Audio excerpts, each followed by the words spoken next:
Next time you notice yourself saying, "Stop doing that," see if you can change it into, "Why are you doing that?" And see if you can change that into, "Why are you doing that? What's fun about that? What's satisfying about that? What's relieving about that?" Sometimes a child's difficult behavior is causing so many problems for us and for them, we just want it to stop. It's okay to feel that way, but it's important to remember that making it stop is how you feel, it's your goal, it's not a good strategy. You may wish for your child to just stop yelling, but that's not a strategy for supporting your child. The strategy for supporting your child is to figure out why they're yelling and show them a more productive and useful tool they can use to get that job done.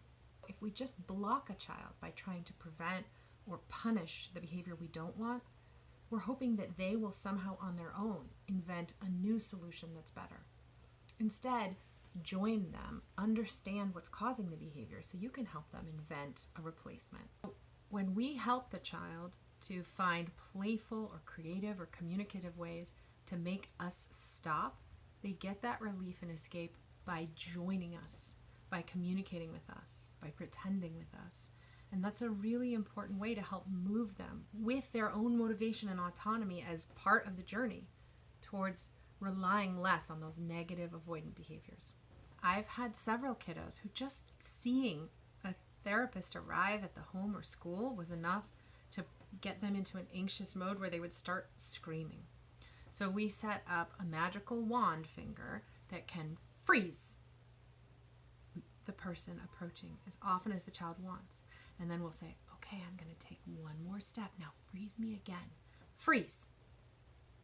And freeze me again." By coaching the child through this experience of having a really powerful way to control something that's happening to them that they want to slow down. They don't need to scream to get me to back up. They don't need to run away to get more space. They're in control of my approach by freezing me. We can't just end a negative behavior because it served some purpose for the child. So instead, we have to figure out what that purpose is and find a replacement behavior. It's much easier to replace a behavior than it is to stop it.